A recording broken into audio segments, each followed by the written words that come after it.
name's Evan. I'm 28, and after my divorce, I moved to a small town called Chadam, Alabama. I didn't have many options, aside from crashing at my parents' place, so I ended up in my grandfather's old house. He passed away a few years back and left it to the family. It's about 10 minutes outside of town, sitting on 10 acres and surrounded by dense woods. Real quiet out there. I thought I'd like that. The house is old, wood floors that creak, doors that stick, and no matter how high you set the thermostat, it always feels a little cold, but it was free, and I had nowhere else to go. The first few nights were normal. I unpacked, cleaned, and spent my evenings on the porch with a beer. Peaceful. No cars, no neighbors, just wind through the trees and the occasional owl. But then the noises started. The first time I heard it was on my 7th night there. I'd just gotten into bed around midnight, drifting off, when I heard whistling outside. Not a tune I recognized, just slow, broken notes, off-key. It sounded like someone walking through the woods behind the house, whistling as they moved. Creepy, sure, but I told myself it was just a drunk neighbor or maybe a hunter. The next night, same thing, same time, same broken tune. But this time, it sounded closer. I got out of bed, turned on the porch light. Nothing. Grabbed a flashlight, walked to the yard. Still nothing. No tracks, no noise, just the whistling, fading deeper into the trees. It kept happening, always around 1:17 a.m., give or take a minute or two. I started thinking maybe someone was messing with me, someone who knew I was out there alone. I called the sheriff's office. A deputy, I'll call him Deputy H, came out. Older guy, been around a long time. I told him what was happening and he got real quiet. Then he said, word for word, "Your granddaddy used to call us about the same thing. Said someone was whistling around the property late at night, always in the spring. We never found anything. Figured he was just getting old. But now you're hearing it too." That shook me. I had no idea my grandfather had dealt with this. Deputy H told me to keep my doors locked and stay inside after dark. I started doing that, not like I wasn't already. I triple-checked every window. One night I even jammed chairs under the doorknobs. But the whistling kept getting closer. One night I heard it right behind the shed. It was louder, like someone was just standing there, feet from the wall. I looked through the blinds with a flashlight in hand, but didn't see anything. I wasn't about to go outside. The next night, it came from the front porch, 3 long whistles, then silence, and the night after that, it came from under the house, from the crawl space. I swear to God, it sounded like someone was whistling up through the vents. I didn't sleep at all. The next morning, I dug through the attic, looking for anything my grandfather might have left. I found a box of journals. He wrote about the whistling, said it happened every spring for over 10 years. He never figured out who it was, but he believed someone was watching the house. He said he used to sit by the door with a rifle after my grandmother died when he was living alone. Said it only happened when he was alone. I called Deputy H again. He came by, read the journal, and looked nervous. He told me, "Don't open the door if you don't know who it is." That night, I stayed up, sat on the couch with a shotgun across my lap, one I barely knew how to load.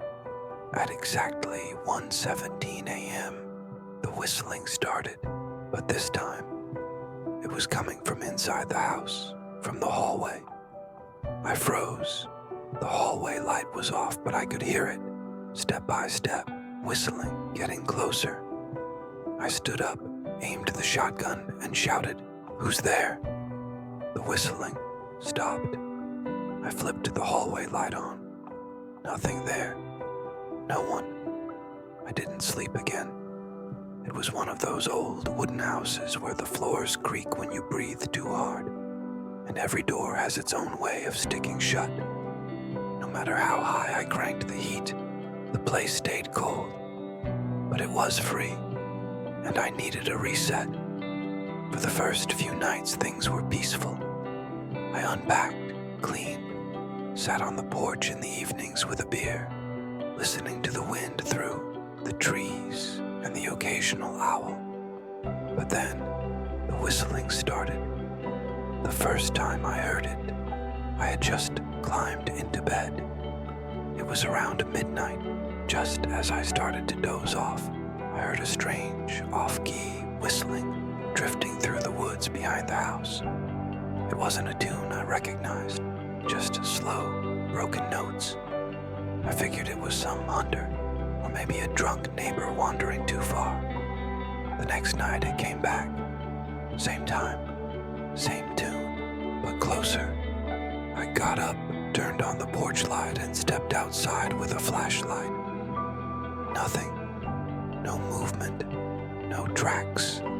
Just the wind and the sound of the whistling fading into the trees. Over the next few nights I tried to ignore it, but it always came back. Always around 1:17 a.m., give or take a minute or two. Eventually, I called the sheriff's office. An old deputy, I'll call him Deputy H, came out. When I told him what was happening, his face went blank. He said, "Your granddaddy used to call us about the same thing. Said someone was whistling around the property late at night, always in the spring. We never found anything. Figured he was just getting old. But now you're hearing it too." That shook me. I had no idea my grandfather went through the same thing. Deputy H told me to lock the doors and not to go outside at night.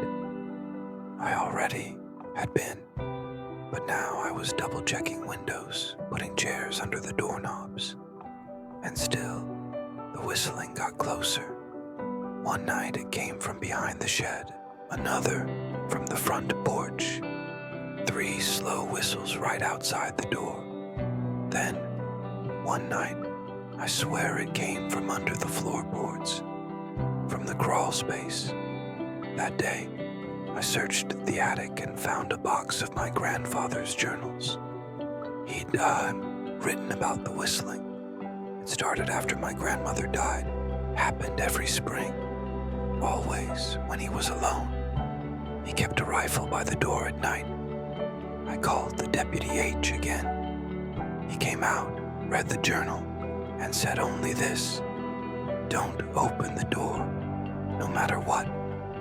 That night, I stayed up with a shotgun across my lap. At exactly 1:17 a.m., the whistling started again. But this time, it wasn't outside. It came from inside the house, from the hallway. I stood, heart pounding, and aimed the shotgun. I shouted, "Who's there?" The whistling stopped. When I turned the hallway light on, no one was there. But 2 nights later, I woke up to knocking. 3 slow knocks on the back door. Then silence. Then footsteps in the hallway. The hallway, light flickered and went out. I stepped out with the shotgun and saw them. Someone in black clothes, pale face, standing still at the end of the hall, watching me. I shouted, "Don't move." They didn't listen. They turned and ran. I chased them to the front door and fired a shot into the darkness. Not into the air, but at something. I didn't want to scare them. I wanted to hit them. But they were gone. That night I drove straight to my parents' place out of state. I didn't go back. My dad handled selling the house. We took anything valuable, left the rest. I never got an answer about who that person was, or how they got a key, or why they stalked that house. But I knew one thing. I was never living in a remote area again. Part 2, the field that wasn't there. Before I moved to the city, I spent the first 8 years of my life in a tiny countryside village with fewer than 100 people. The kind of place where everyone knew each other and each other's cars, routines, and family names. One summer day, my friend Julian and I were desperate for a soda. Back then, a can of Coke was cheap, but we still needed a few extra coins. An old woman in the village called us over and offered a deal. If we could fill 2 plastic bags with mint leaves for her birthday tea, she'd buy us as much soda as we wanted. We thought it was perfect, but as the sun beat down and our bags remained nearly empty, we started to lose hope. That's when 2 teenage guys approached us.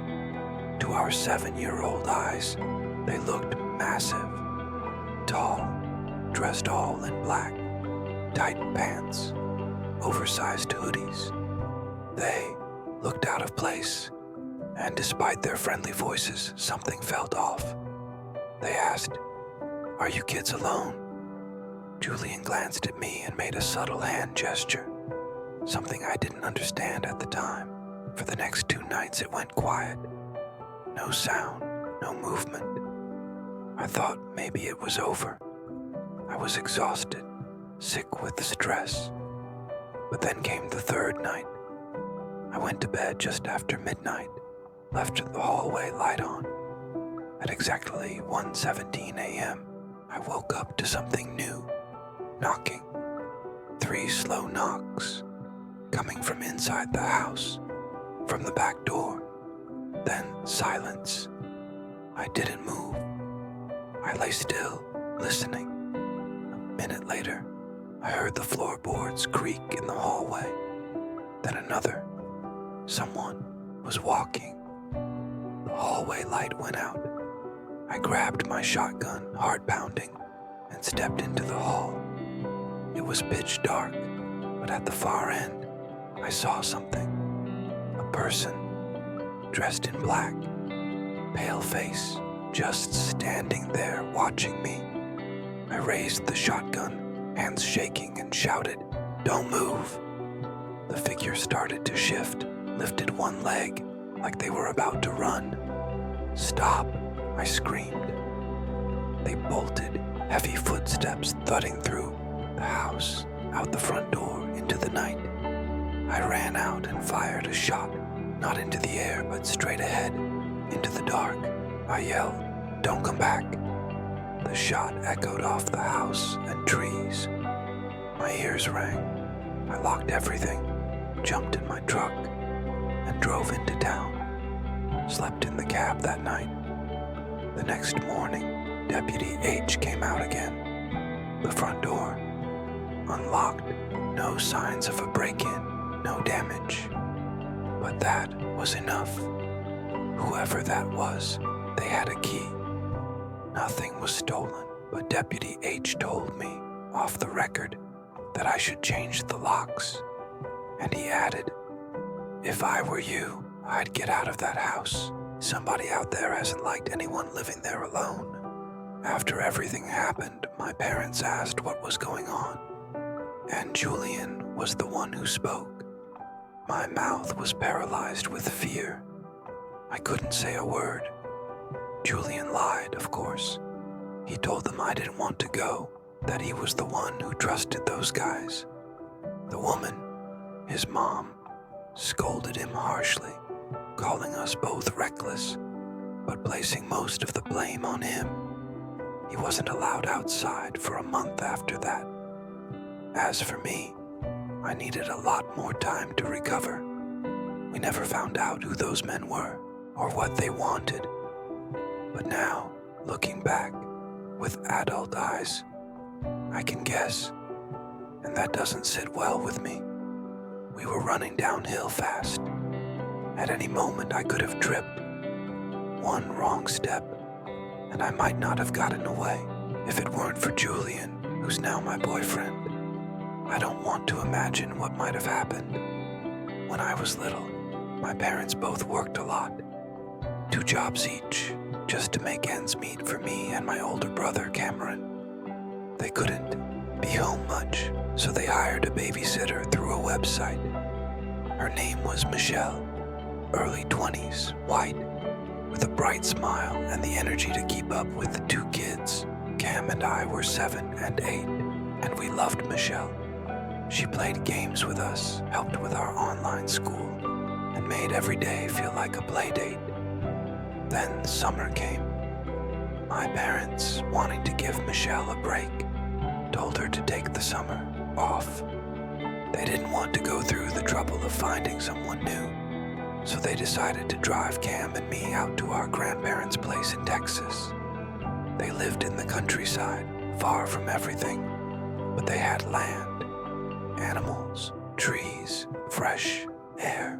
It was a long drive from our home in Oklahoma, but for 2 kids about to spend the summer on a farm, it was worth it. Their house was cabin-style, medium-sized, sitting in a big open field with woods lining the back. Off to one side was a barn-like building for the animals. Goats, cows, chickens. It was pretty amazing. The first night was cozy. Grandpa gave us a little tour. Grandma made dinner, and we played with their dog, Cora. Cam and I shared a room with a bunk bed and a TV, while our parents slept next door. They were exhausted from the drive and crashed right away. Cam and I stayed up a little longer watching cartoons. That night, around 2 a.m., I woke up. There were footsteps outside our window, heavy ones.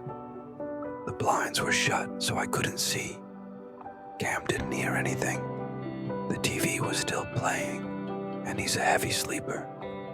Then came a noise, a grunt, followed by the sound of someone trying to open the window.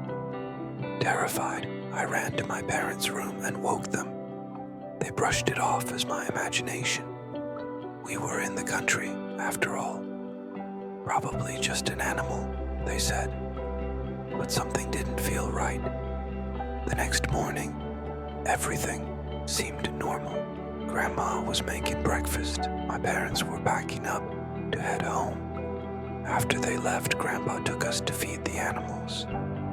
I held Cora's leash as we walked a trail by the woods. Every few steps, Cora would stop and stare into the trees. Eventually, I looked to see what had her attention. A man. He was standing half-hidden behind a tree, dressed in black, just watching us. His hands were on the trunk, like he was peeking out, but his entire body was tilted around the tree. I turned to yell for Grandpa, but he and Cam were already far ahead. I ran to catch up, tugging Cora along with me. By the time I told him what I saw, the man was gone. Not running, not retreating, gone.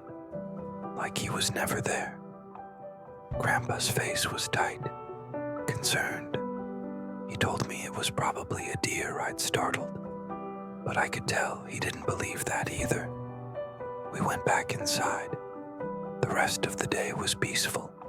Movies, sprinklers, more amazing food from Grandma. That night, I was out cold after a quick bath, but around 1 a.m., something woke me again. Humming.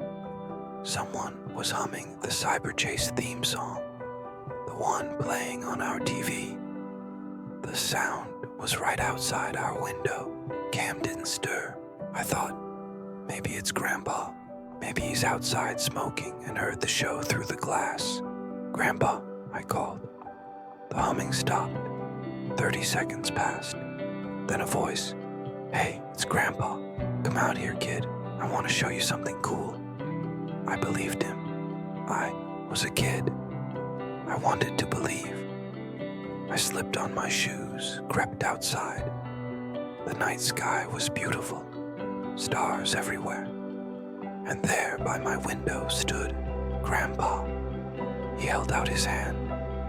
I took it.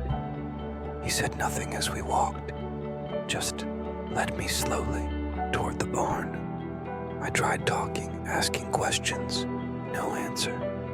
That's when I started to really look. He was wearing a hooded sweater. Grandpa never wore hoods. And his hand, it wasn't Grandpa's hand. It was younger, stronger. Panic bubbled in my chest. I tried pulling away, but he gripped tighter. I stayed quiet, afraid he'd realize I knew. Then I saw something sticking out of his back pocket, a long handle, an axe. My heart exploded in my chest. Suddenly, from the house, I heard my real grandpa calling my name. The man froze, turned toward the sound. That was my chance. I yanked my hand free and ran, screaming. I don't remember my feet hitting the ground, just at the porch, then Grandpa's arms, then Grandma shouting into the phone. The police arrived within minutes. They searched the area and found him. He was hiding in a ditch not far from the barn. With him were some stolen tools. And the axe. He'd broken the lock on the shed and taken whatever he could find. But he wasn't just there to steal. Turns out, he was Michelle's ex-boyfriend. Let's call him Dave. He admitted everything. He'd been stalking us. He planned to take me that night. He said Michelle still cared about me. And if he had me, he could make her come back. He wanted to start over with her. He claimed he would never hurt me. But we all know how that could have gone. My parents picked us up a week later and started looking for new jobs, ones that let them be home more. They also let Michelle go. It wasn't her fault, but we had to be safe. Even 20 years later, I still remember the sound of that humming. I still see that hand, and I'm still thankful my grandpa woke up to use the bathroom that night.